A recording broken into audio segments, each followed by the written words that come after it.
பூவும் பொட்டும் இல்லாமல் போனால் நம்மள இது முண்டிச்சு வர அப்படி இப்படிலாம் பார்க்குறாங்கள. வளைவியோ பூவோ பொட்டோ எதையும் எடுக்கணுங்கிறதே இல்லையே, நமக்கு அது உள்ளது தானே, ஏன் அதை எடுக்கணும்? இப்போ எனக்கு வீட்டுக்காரவங்க கிடையாது, நான் விடோ. எனக்கு வச்சது இது எங்கள் அப்பா அம்மா கொடுத்த உரிமை சொத்து. இது அடுத்தவங்களுக்காக விட்டு கொடுக்கணும்னு அவசியமே கிடையாது. கணவனை இழந்த பெண்களுக்கு பூ பொட்டு வைக்கும் நிகழ்ச்சி இங்கு நடந்து கொண்டிருக்கிறது.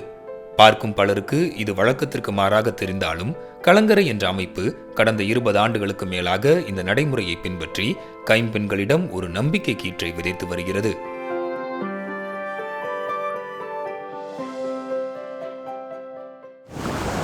(2004) ஏற்பட்ட சுனாமியில் நாகப்பட்டினம் சுற்று வட்டாரத்தில் உள்ள பல பெண்கள் கணவரை இழந்து மீளா துயரத்தை எதிர்கொண்டனர்.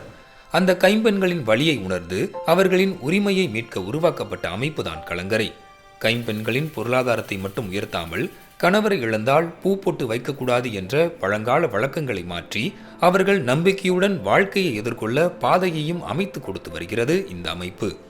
ஒரு பெண், அதிலும் குறிப்பாக பட்டியலின இனத்தை சார்ந்த ஒரு கைம்பெண், அதிலும் நகரத்தில் விட கிராமத்தில் இருக்கிற ஒரு கைம்பெண் சந்திக்கிற பிரச்சனைகள் 3 மடங்கு.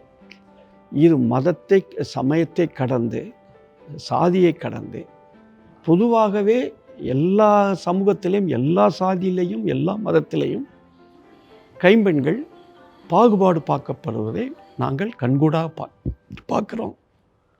மக்களுமே எங்கள்கிட்ட அதை பகிர்ந்து கொள்கிறாங்க. எங்கள் அமைப்புகளை இஸ்லாம் சமயத்தை சார்ந்தவர்களும் இருக்கிறார், அவர்களுக்கும் அதே பாதிப்பு இருக்குது.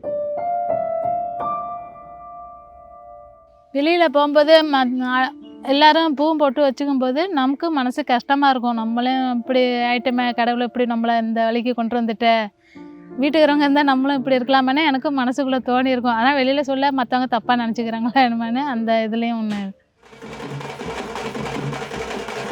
அந்த புதுசாக அந்த தாலியை போட்டு, அந்த தாலிகரை திரும்ப கட்டி, அந்த கிளாஸ் வளையல் போட்டு, தலை நிறையா பூ வச்சு, மாலையை போட்டு, வீட்டுக்காரவங்க இறந்து போயிருக்கிறவங்க பக்கத்தில் பொண மாதிரி தான். அப்போ பொணத்துக்கு மாலை போட்டிருக்கிற மாதிரியே இப்போ எங்களுக்கு அந்த மாலையை போட்டு பக்கத்தில் உட்கார வச்சுட்டாங்க. அது ஒரு பெரிய கொடுமையாக போகுது. இதை தான் மாற்றணுன்னு போராடுறோம் நாங்கள். இப்போ அவங்களுக்கும் உயிராக இருக்கிறவங்களுக்கும் செத்து போனவங்களுக்கும் என்ன வித்தியாசம் இருக்குது? ஃபஸ்ட்டு கலங்கரைக்கு போகாமல் அந்த பூ போட்டு வைக்காமல் வெளியில் போகும்போது எதுக்க வரவங்க வரான்னு போயிடுவாங்க. திரும்ப நம்ம போன பிறகு தான் வருவாங்க. இப்போ அப்படி இல்லை, பூவும் போட்டு வச்சுட்டு போன பிறகு இப்போ எல்லாம் வர்றாங்க, கடை வச்சுருக்காங்க, கடைக்கு ஜாமான் வாங்க வராங்க எல்லாம். கைம்பெண்களை பொருளாதார ரீதியில் மேம்படுத்த விவசாயம் மற்றும் சொந்த தொழில் தொடங்க கலங்கரை அமைப்பு வட்டியில்லா கடன் உதவி வழங்குகிறது. இதன் மூலம் சொந்தமாக இட்லி கடையை தொடங்கிய ஆரோக்கியமேரி இன்று தலை நிமிர்ந்து நிற்கிறார். போன இதுலேயே 5 வருஷத்துக்கு முன்னாடிலேயே 15,000 ரூபா கொடுத்தாங்க. 15,000 ரூபா கொடுத்ததில் கிரைண்டர் வாங்கியிருக்கோம், மிக்ஸி வாங்கியிருக்கோம், இந்த டேபிள்லாம் ட்ரைனிங் டேபிள் வாங்கி போட்டிருக்கேன். இப்போ 10,000 ரூபா வாங்கி இந்த தரை போட்டிருக்கான். கலங்கரையில் இந்த குழு அமைப்பாக வட்டி இல்லாமல் கொஞ்சம் நல்லா ஒரு இது கொடுக்குறாங்க. அடுத்தவங்கள்ட்ட போய் வட்டி வாங்கினா 1000 ரூபாய்க்கு 100 ரூபா 200 ரூபா வட்டி கேட்குறாங்க. இதெல்லாம் பிரச்சனையே இல்லை, எங்களுக்கு வட்டி இல்லாமல் கொடுக்க. நாங்கள் முதல்ல மட்டும் கொடுக்கறதுக்கு இதிலேருந்து ஏதோ சேமித்து கொடுக்குறோம், கட்டிடுறோம் நாங்கள் அப்போ மாதம். அதனால எங்களுக்கு ரொம்ப ஹெல்ப்பாக இருக்குது. ஏன்னா எங்கள் பிள்ளைங்க தான் எனக்கு முக்கியம், பிள்ளைங்களோட லைஃப் முக்கியம். கஷ்டம்தான், கஷ்டத்தை பட்டு தான் ஆகணும், கொடுத்ததை ஏற்றுக்கணும், அதை நல்லபடியாக செய்யணும், பிள்ளைங்க நல்லா இருக்கணுங்கிறது தான் மெயின் எங்களுக்கு. அரசியல் அதிகாரத்திலும் கைம்பெண்களின் பிரதிநிதித்துவத்தை உறுதிப்படுத்த கடந்த உள்ளாட்சி தேர்தலில் அன்புக்கரசியை வார்டு உறுப்பினராக்கியுள்ளது இந்த அமைப்பு. கலங்கரைக்கு கூட்டத்துக்கு போயிருந்தோம். அப்போ தான் எலெக்ஷன் வந்துச்சு. நம்ம விதவை பெண்களில் யாராச்சும் நின்றுங்க, நின்று நீங்கள் ஜெயித்தாலும் பரவாயில்ல, தோத்தாலும் பரவாயில்ல, யாராச்சும் நிற்கணும் அப்படின்னு சொன்னாங்க. அதே போல் நின்று ஒரு டீ கூட என் மக்களுக்கு வாங்கி கொடுக்கல, எல்லாம் ஒத்துமையாக இருந்து என்னை ஜெயிக்க வச்சாங்க. அப்போ வார்டு உறுப்பினராக இருந்தப்போ மக்களும் கொஞ்சம் எதாவது மரியாதை இதெல்லாம் கொடுத்தாங்க. எல்லாமே நல்லபடியாக தான் போயிட்டு இருந்துச்சு.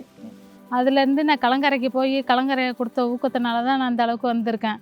என்னாலேயே இந்த வார்டு உறுப்பினராக ஆகியிருக்கேன், டைலரிங் வச்சுருக்கேன், கடை வச்சுக்கிட்டு இருக்கேன். நான் இவ்வளோதான் செஞ்சுக்கிட்டு வெளியிலையும் வேலைக்கு போயிட்டு இருந்தேன், கடைக்கு நகை கடையில் வேலை பார்த்துக்கிட்டு வந்து தான் இவ்வளோதான் நான் சமாளிச்சுக்கிட்டு இருந்தேன். இப்படி சமூக பொருளாதார அரசியல் ரீதியாக கைம்பெண்களை முன்னேற்றி அவர்களின் மீதான பார்வையை மாற்றுவது சமூகத்திலும் பெரிய தாக்கத்தை ஏற்படுத்தி இருக்கிறது. இந்த விதவைங்களுக்குன்னு இந்த கணவர் இறந்தோன்னா அந்த மாதிரி சடங்குக்கெல்லாம் போவாங்களே, போகக்கூடாதுன்னாங்க. நான்லாம் போக மாட்டேன். அதுக்கு எங்கள் என் பொண்ணுக்கு வந்து நாங்கள் கல்யாணம் செய்ய பண்ணும்போது மற்றவங்கெல்லாம் போய் விதவைன்னு சொல்லுவாங்க. நாங்களாம் அதெல்லாம் நினைக்கல. எங்கள் பொண்ணுக்கு என் பொண்ணுக்கு நான் தான் செய்யணும். நாங்கள் தான் செஞ்சோம். முன்னாடி நின்று நாங்கள் செஞ்சோம். என்னோட ஃப்ரெண்டுக்கோ இல்லை எனக்கோ இது மாதிரி ஆனால் கூட நான் கண்டிப்பாக அப்போஸ் பண்ணுவேன். அவங்க பூ வைக்கிறது, பொட்டு வைக்கிறது, வளையல் போடுறது எல்லாமே அவங்கவுங்க தனிப்பட்ட விருப்பம். ஹஸ்பண்ட் நேற்று வந்தாங்க, அப்புறம் போனாங்க. அதுக்கப்புறம் லைஃப் இருக்குது, வாழணும். அதுக்காக கண்டிப்பாக வெளியில் போகணும், சமுதாயத்தை வந்து நம்ம எதிர்கொள்ளணும். அதுக்காக வேணும். நம்மளை வந்து நம்ம க்ரூம் பண்ணிக்கிறதுல ஒன்றும் பிரச்சனை கிடையாது. கைம்பெண்களை பற்றிய ஒரு பார்வை மாறணும். நாங்கள் வேறு இடத்துக்கு வேலைக்கோ அல்லது ஒரு அலுவலகத்துக்கு போகும்போது நல்ல உடை உடுத்திட்டு போகிறதையே எங்களை தவறாக பார்க்கக்கூடிய இந்த சமூகம் அது அந்த இதுவும் வெளியே வரணும். அப்போ அவங்களுடைய கனவையும் அவங்களுடைய வேதனையும் நீங்கள் புரிஞ்சுக்கிட்டீங்கன்னா நீங்கள் பரிதாபப்பட வேணாம். உங்களுக்கு இது தேவை என்பதை உணரக்கூடிய ஒரு மனநிலை, அதை கொண்டு போகணும். அப்போ இது ரொம்ப முக்கியமானதாக கலைஞரை நினைக்கிறேன்.